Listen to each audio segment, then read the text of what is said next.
First and foremost, I would like to thank each and everyone who has been on the show from the beginning to now. As we are bringing on our new guest, Femi, we are on a road to 1,000 subscribers. So please subscribe to the show and keep on pushing the show to your family members, to your friends, your colleagues who is in love with cybersecurity. Please share it with them. So today we welcome Femi. Femi is a guy who will tell us about himself and what and why he's a very good person when it comes to cybersecurity and why he is a person to talk about certificates. So, Femi, if someone is just meeting you for the first time and they want to know who you are, uh, who is Femi? Excellent. Question for you before I start. Do you want the short version or the long version? Well, the show is supposed to take less than an hour, so So the short version is going to be good then, because the long version we can be here for an hour and we're not done. Good okay. morning, everyone. Morning, afternoon. It's morning where I am. I'm in a different part of the world from Dio, so hey. But that's the wonder of global technology. You can be anywhere in the world and still reach out. Yeah. My name is Femi. I'm actually originally Nigerian, so grew up in Nigeria. But I moved to Canada, 7.5 years ago. So I'm actually currently on the west coast of Canada in Vancouver. My background was not in cybersecurity.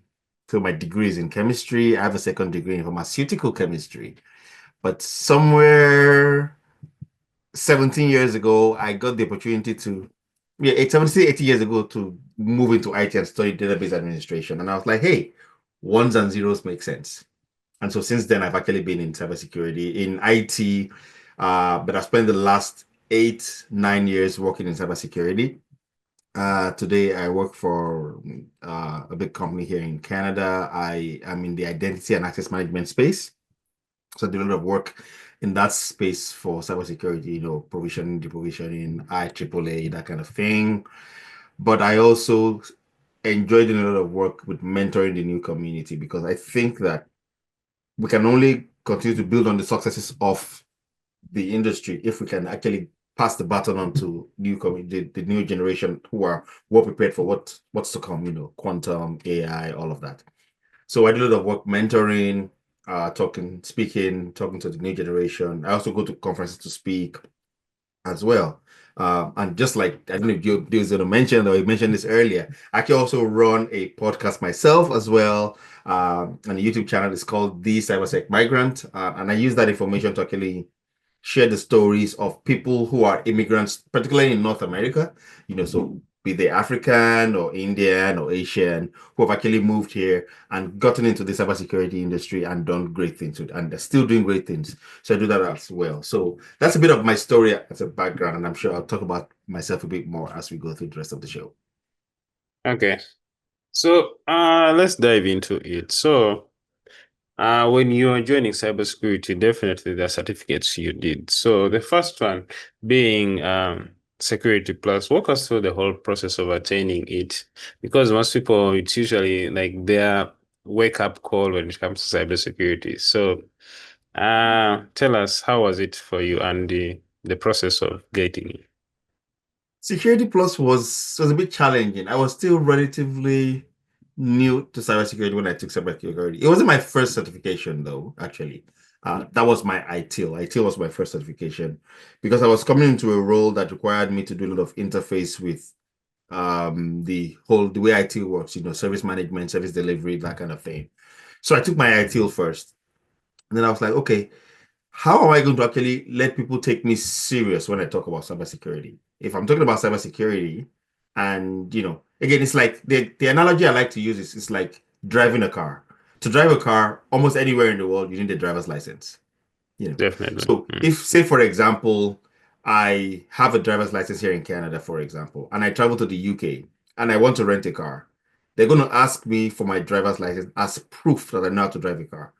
So when they see my license, they say, okay, I can trust you and give you the keys to a car because I know that you know how to drive, because a recognized third party has validated my skills in being able to drive. And I think that's the same thing with certification. So some people say certifications are not important. I think they are, because that's proof by an independent, competent third party that I can do something in a certain area. So Security Plus, and I think that's the foundational certification for cybersecurity, because it's a good place to get a very good background, a baseline of everything with security. And I think I spent a few months preparing for that. But the advantage I had was that I was already working in the industry. So I had spent time working with, databases, with Active Directory, with a bunch of different technologies. So it was just to reinforce what I had learned already. So for somebody who hasn't done that, who hasn't worked in the industry yet, or who is new, it might be a bit more challenging. But that doesn't mean you cannot pass it. But I think the foundation, what Security Plus does as a whole, it's a foundation to allow you to actually start to think in a security minded, with a security mindset, because that's something that some people sometimes struggle with. Having that security mindset. Why do you do the things you do? How do you spend that little extra time? Thinking about, okay, should I do this, or why am I doing this? Should I just stop here, or should I do a bit more? So that's what Security Plus does, and it gives you a good foundation. My biggest takeaway, I think, if you didn't understand the way security works, security was a good place. It's a good place to start, because then you can begin to think, okay, I do these things because of a certain way. Why am I asking people to use MFA, for example? Because I need to have proof and a degree of confidence that you are truly who you say you are. Why am I asking people to have complex passwords so that it's a bit harder to break through your passwords? Why am I asking people to recertify and revalidate their accesses after a certain period of time? Just so that I want to be sure that I am not allowing things like access creep and scope creep to come into there. So there's a lot of things that the Security Plus mindset helps you to do. So if you're going to build a career in security, cybersecurity, the Security Plus helps you to start to think about that. And then you can then say, okay, I have done this. What area of cybersecurity do I want to specialize in? 30 years ago, it was something that one person did almost everything. But today, there's so much. There's ethical hacking, there's red teaming, blue teaming, pen testing, vulnerability management, identity, SOC operations, so many things. So, but how do you know what you like and how do you know what you don't like? You need a foundational knowledge, and that's what Security Plus gives to you. So, it was crucial. And if you're thinking of getting into cybersecurity, I would highly recommend Security Plus is a good place to start, for not just for a certification, but also for the knowledge you get out of that program. Okay. So, what was your biggest takeaway when it came to the whole program? Definitely, you have talked of ITIL, then Security Plus, then the fact that you're actually working in the field. What was like your biggest takeaway from this whole process of doing the work and also getting certificates, especially the Security Plus? How did it help you mostly in terms of your work? Do you feel like it was a good fit for that specific period of time?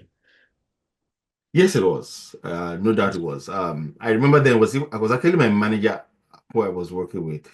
Funny enough, he's still my manager now, so I've been with him for quite a while. He was the one who said, I think you should do this because it's going to be a good way to help you validate those knowledge and skills that you're developing. So that was one of the biggest things. And as a result of that, and again, this is not just my Security Plus, but pretty much every certification I have taken has actually helped me in this mindset. Because when I'm trying to do something, when I'm thinking of things, I find that I am almost always thinking, is this what industry requires? Is this best practice? Is this the most appropriate way to do something? So I'm trying to save information somewhere. I'm like, am I thinking about access control for that information, for that place where I'm saving that information? Is it going to be accessible by just anyone or all the people that need to have access to that information? So in my day-to-day life, in the things I've been, even in my personal life, sometimes, I'm thinking about security now. So it's helped me to bring security to a top of mind awareness. I am always thinking about security. Not because I think someone's going to try and hack me tomorrow, but again, it's just good practice. You brush your teeth every day because you want to live healthy. You take a bath every day because you want to live healthy. So it's the same thing. Security becomes an ingrained part of you. So you want to have a healthy cyber life, if I can put it that way. So security just becomes important. So you do things with security in focus when I'm thinking of a password, when I'm writing up a new password, when I'm thinking of a policy, when I'm doing things, it's because I'm thinking, okay, does this make me less safe if I do it a different way? And so it's good. So that for me, that was actually the biggest takeaway. So I can't do anything today without thinking about the security implication of it. So Okay. I live and breathe what I do, which is, again, it's so important. If you're going to work in this field, you have to be able to think like that on your feet quickly and say, hey, what's the security implication of doing this? I know I've said that a lot already. It's only been a Yeah, few minutes, yeah, but that's yes, just yes. so important. You have to think like that every time in the industry. It's so important. Mm. So you have definitely talked of you did that time when you did ITIL, you also did a lot of LinkedIn learning programs. I always see Yes. them around and all that, and I'm asking myself what inspired you to actually go for those LinkedIn learning programs. The biggest inspiration is something that I'm sure most of your audience would be able to relate to. It's money. LinkedIn Learning is a good way to get high quality training at a low cost. Now, I live in Canada, for example. If you're going to go to any cybersecurity boot camp or take a boot camp, which I've facilitated a couple of boot camps myself. I've taught at a couple of boot camps. You're going to be thinking of, here in Canada at least, you're thinking about $3,000 to spend. That's not cheap for anybody, you know, especially somebody who is on the African continent. It's actually so much harder for us on the African continent because things are so expensive. Think of the exchange rate. How many pullers or naira or CDs do you need to get before you can actually get $1, and then you want to do that 1,000 times or 3,000 times? That's going to Yeah. be too expensive. Mm. But LinkedIn Learning is a platform that allows you to actually get access to some of this same world-class learning, but at the fraction of the cost. Sometimes you have to pay for it. Yes. But sometimes you can actually get it for free. So if I don't know how it works. It's been a long time since I was in this areas, but I know here in Canada, for example, if you're a student uh, at any post-secondary university or college, you can have access to LinkedIn Learning for free. If you have a library card, you can have access to LinkedIn Learning for free. So instead of spending a lot of money trying to go first, take some training, and then a boot camp, and then think of the exam, because security exams are very expensive. We know that they're very expensive, and they're all priced in US dollars, so it's pricey. So instead of spending all that money, you can get access to this learning for free. There's lots of great courses on LinkedIn Learning.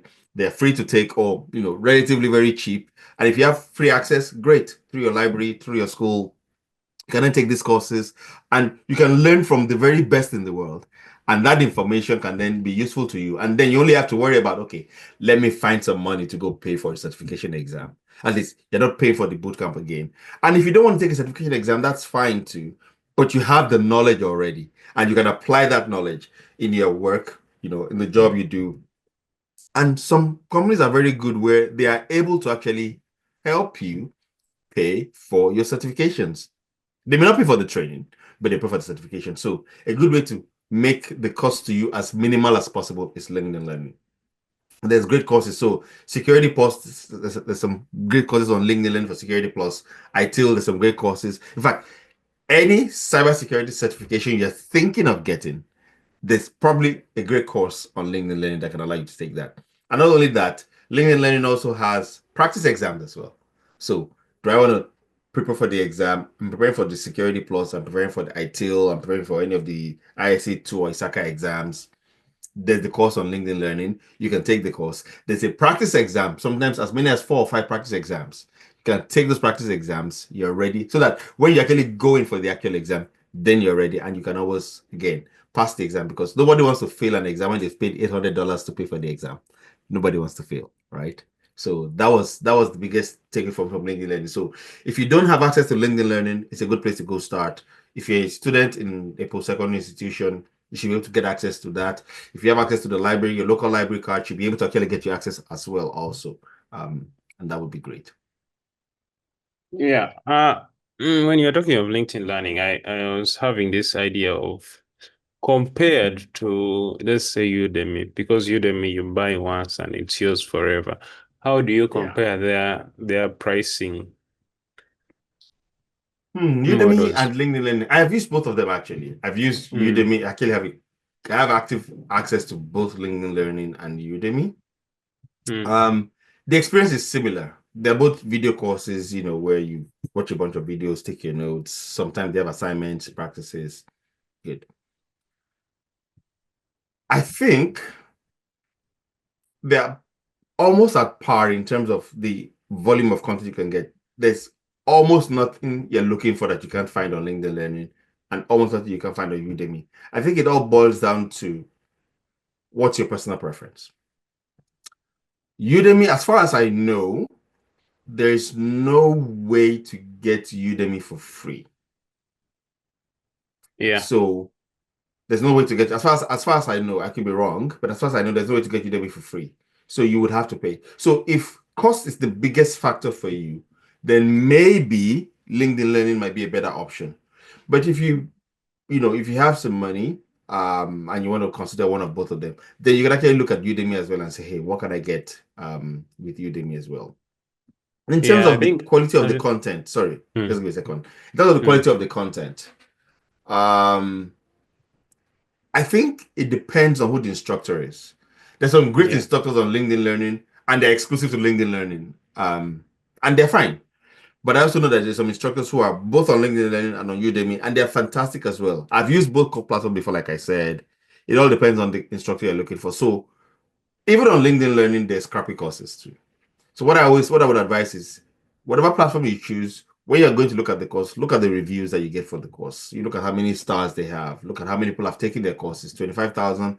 You can compare two instructors who are taking the same course, and one person has 25,000 students already taking the course, and one only has 300. You can ask yourself why, especially if the courses were released at about the same time. Ask yourself, why are people more with one than the other? It could be marketing, but it could also be that they're good at what they do. So look at the ratings, look at what they have, and then make your decisions as informed. Sorry, I interrupted you there. You were going to say something. Yeah, I was saying sometimes they usually have giveaways, especially some instructors, you'll find that they're having some coupons where you can use. Yeah, So there's yeah, also that option. And even some communities, you'll find that they're giving coupons for like CecurityPlus to do it from any platform, like let's say LinkedIn or Udemy. There's also that option. yeah, true, So true. um, now when it comes to CISP, that one is one which everyone always cries that, this one, if you're not ready, don't go for it. So They're right. They're right. so how was your preparation for it? My CISP preparation, I unofficially prepared for 2 years, officially prepared for 6 months. That's how bad it was. I remember at work then, we actually had a group chat at work that for those of us who were looking to take the CISP, and we're in that group chat for a while. Even when I was doing my Security Plus, I was in that group chat and I was looking at the material and I was watching people listen and talk about their experience with the CISP, and I was like, wow, this is so hard, this is challenging. And the CISP is not an easy exam to take by any means. It's a lot broader than the Security Plus.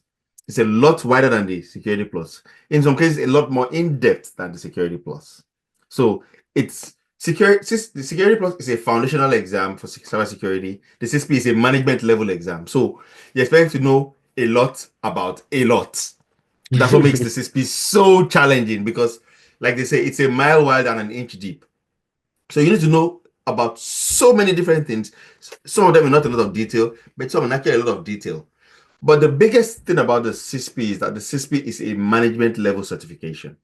So it's preparing you to get to management level, which is why, again, I say to people, as a new person to the industry, yes, it's okay to aspire for the CISP, but it's not an exam you should be looking to take in the first 2, 3, 4 years if you're experienced in the industry. You shouldn't be thinking about that, I think, because you're doing yourself a disservice.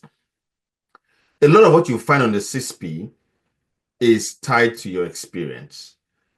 So if you don't have a lot of experience, yeah, 1 year in the industry or you're new to the industry, you will struggle.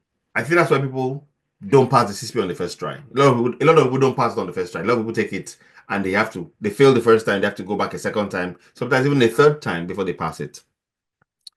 I was lucky to pass on my first try.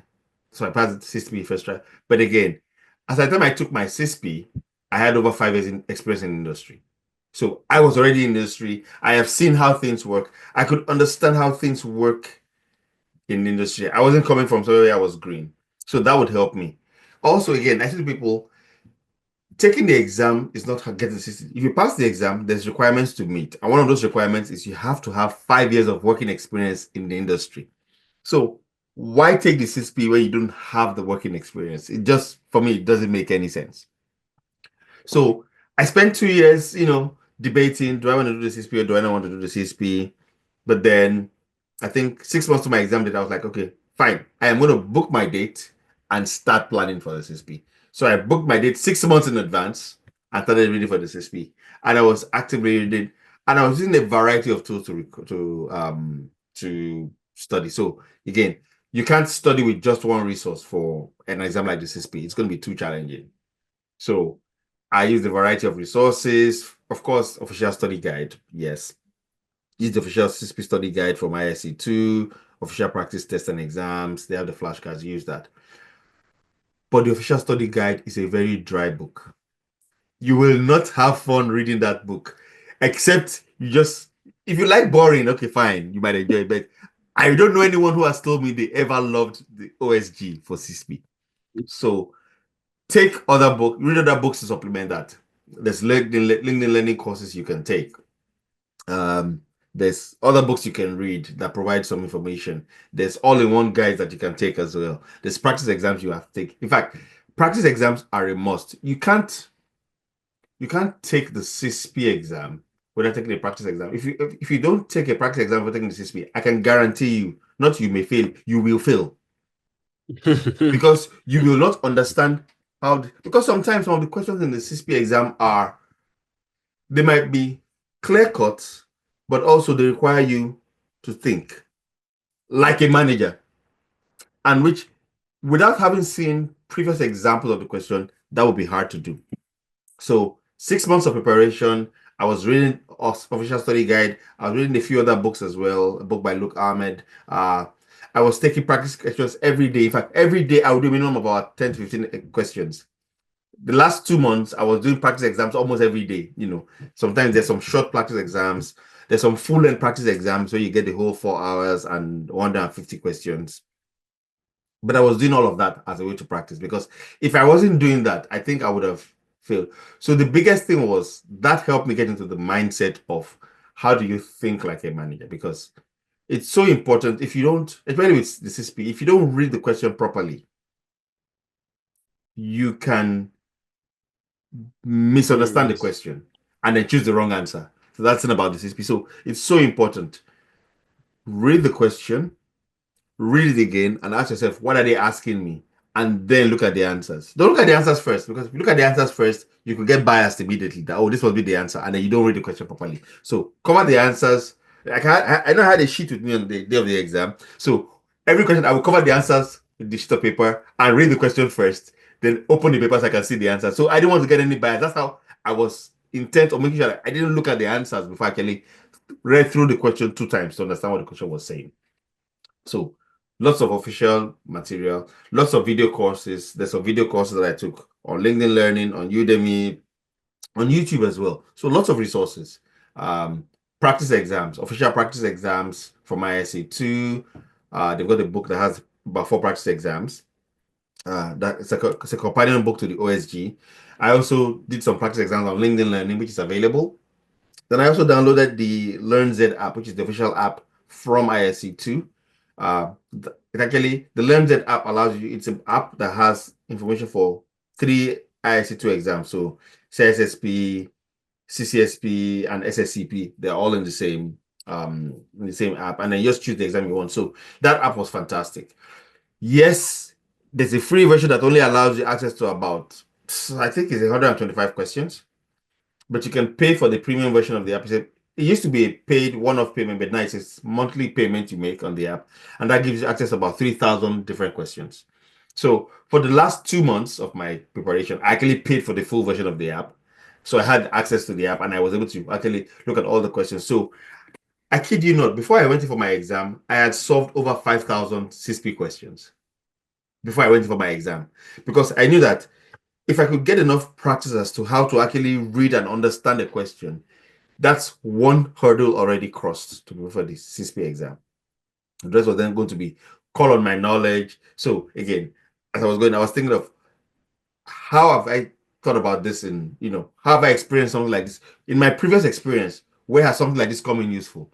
What experience in my past can relate to this one? And then use the knowledge gained from that to answer the question. Again, that's why it is so important that you have some experience in the industry before you take the CISSP exam. I can't stress that enough.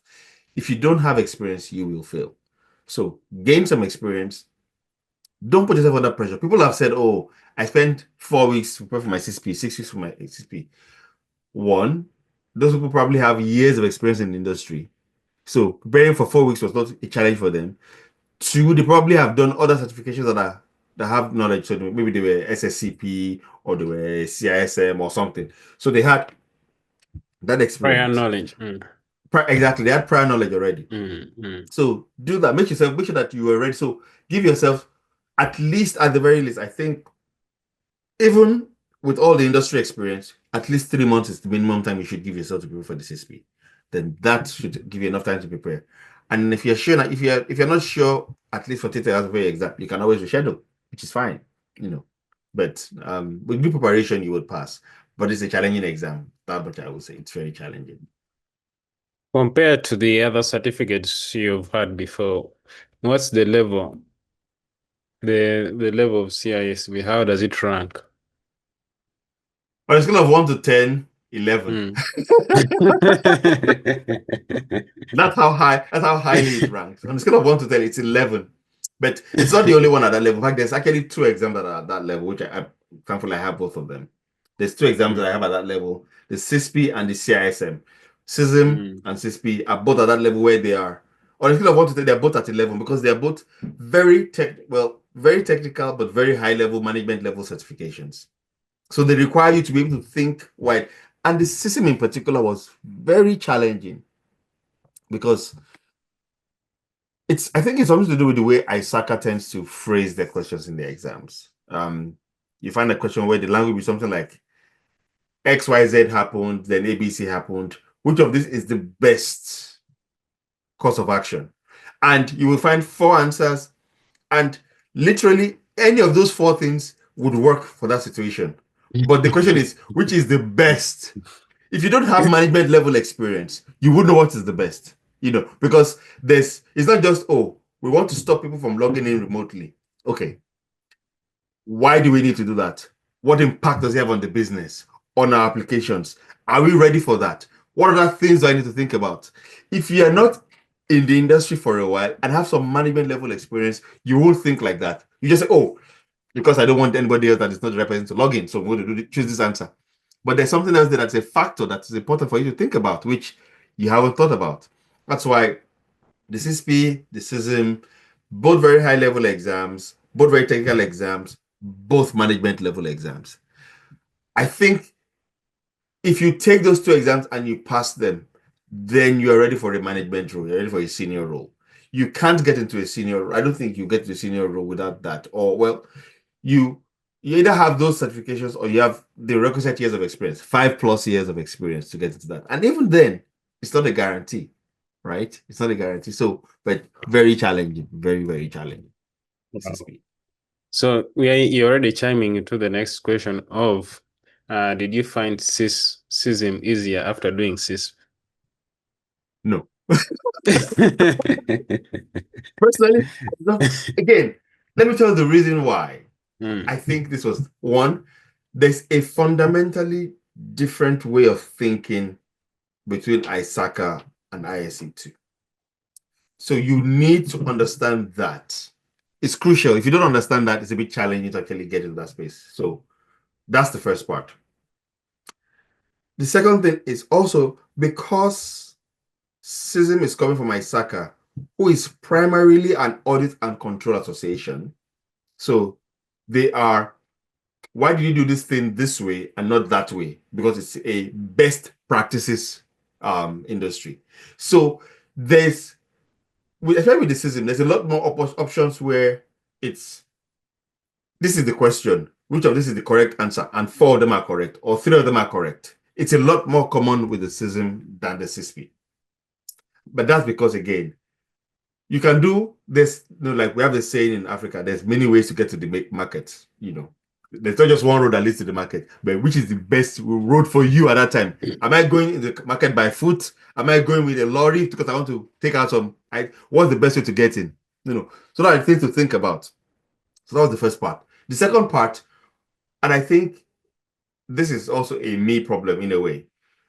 ISC2 exams, you can't take them remotely. You have to go to a testing center to take an ISC2 exam. So CISSP, CCSP, SSCP, CC, all of those, you have to go to a testing center. The CISM and ISACA exams allow you to take them remotely.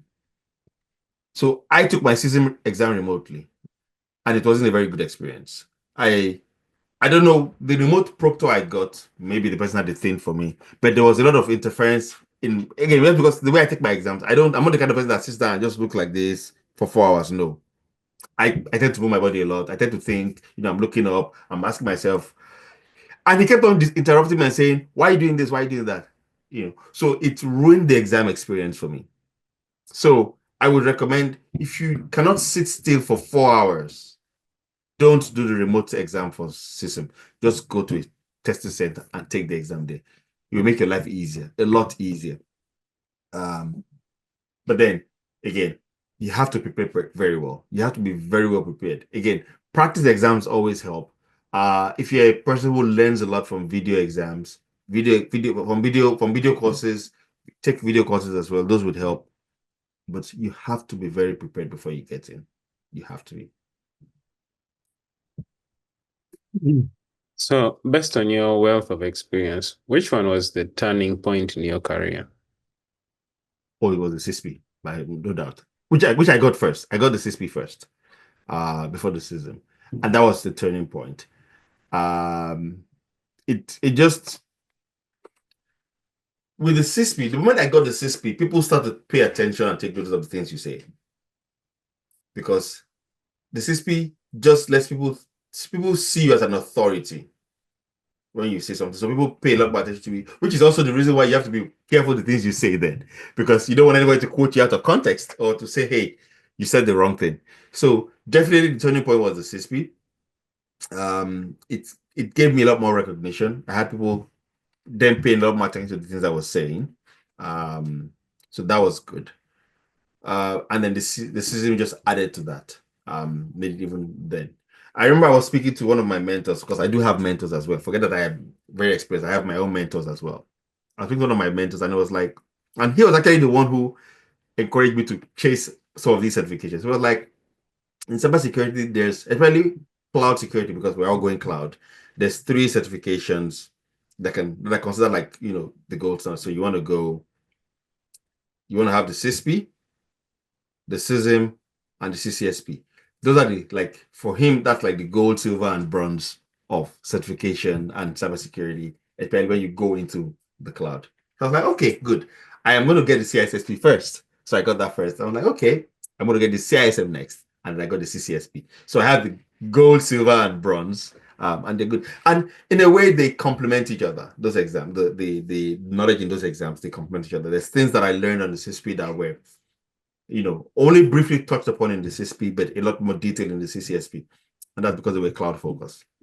The CCSP, what does it cover? That's for the cloud. That's security only for the cloud.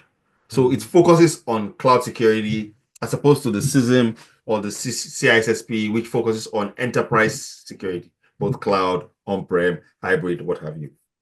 CCSP is singularly focused on the cloud.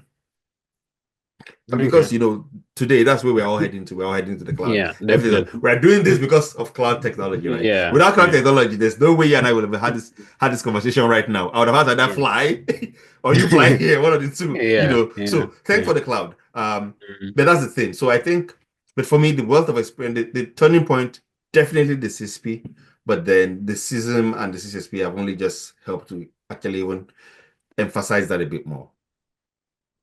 What do you recommend for someone seeking to accomplish the level of expertise you are having? You said the CISP opened for you the doors, but if someone is getting started or they've been in the field like for 3-4 years and they want to transition, what do you think would help? So, using my story as an example, I started out as a generalist. So I started out, my very first foray into IT was as a database administrator. That was my very first foray in. This was very early days of Oracle. Then I did a bit of software development, I did a bit of web development before I finally settled into security. And even within security, I've done hardware security, I've done network security, I've done a bit of SOC operations, not a whole lot. I didn't enjoy that, so I didn't do a lot of it. I've done a bit of, no, I've done a lot of identity, which I enjoy a lot, which is why I'm in identity. So I think the biggest thing is, unlike, like I said earlier, unlike 30 years ago where security was very, very laser focused, today, cybersecurity is very broad. I say to people, if you want to build a career in cybersecurity, start with a generalist background, have a bit of, do a bit of everything, do a bit of identity, do a bit of risk, do a bit of GRC, do a bit of software security, do a bit of hardware security, do a bit of SOC operations, do a bit of network security. That way you get a sense of what all those fields look like. And then I can say, oh, I enjoy doing this, but I didn't enjoy doing that. This was very exciting. That was very boring. So I'm going to focus on this one that I found exciting. Because first, I think if you're going to build a career in security, you're going to spend a long time doing it. So please do something you enjoy doing. Don't do something you don't enjoy doing. So I found out that I love working identity and GRCs, which is why I'm in the space I am in. Some people love ethical hacking and pen testing. You love trying to break into systems. Go do vulnerability management. Go do ethical hacking. Go do red team, blue team, all of that. Fantastic. You might love that. Some people love to read policy documents. They can read a policy document and tell you exactly what it means, how to interpret it, and all of that. Go to GRC. Then you can read all the various NIST special publications and all the ISO publications and all of that. Again, we need people that can do that. We need people that can do every bit of these things for security as a whole to work. So if you want to get into my level of expertise, and I don't by any means consider myself a seasoned expert or anything. People have said that, but I'm like, I'm still learning. I think the first thing to do is to ask yourself, where do I want to go with my career? What direction do I want to go? So get some general experience and then decide, okay, I want to focus on this. And then find yourself a mentor who say, hey, I want to get here. I would love to learn from your experience as I build my own journey, And your mentor doesn't necessarily have to be somebody who's in that field. It could be somebody who's in a different field. But if they're in that field, fine. And then they can share your experience. They can guide you as you build your career and then start going there. So that's what I would say. Decide where you want to go to first. That's if you don't decide that, it's easy to run around like a headless chicken. And that would not be good. So Yeah, I think that can be a very good parting shot, but if you have anything else to talk about. Anything else to talk about? Absolutely. I would say keep on keeping on, keep on trying. Don't let anyone tell you what you can or cannot do. That's something, especially in our African continent, we are told to always respect your elders, keep quiet when the elders are speaking. When the elder says you do something, you do that, right? And that I'm not saying there's anything wrong with that. But also, you have something between your ears. It's called a brain. Use it. So think about if somebody tells you this is what you should do, ask yourself, is this for my good or for their good? Or is it for the common good? Why am I doing this? So think about that. I think it's very important to nobody should dictate or tell you what you should do. Because no one knows you like you know yourself. You're the best person who knows yourself. So think of that. Yes, your success is communal success, but your failure is not communal failure. Your failure is yours and yours alone. So think of that as you're doing everything. And again, the sky is the limit. If you fall down, dust yourself up, try again. You've only found one way it doesn't work. Find a way it works. And the sky is not the limit, it's the beginning of greater things to come. Okay. Lastly, you can tell the people where they can follow you, any new projects you're having, anything like that you you would want the listeners to know about? Oh, absolutely. So like I said, I do run I'm very active on LinkedIn. That's pretty much the one social media you can easily find me and catch me on. So find me on LinkedIn. I'm easy to find on LinkedIn. I'm sure Dee is gonna put a link in the description below so you can Description, actually yeah. find that.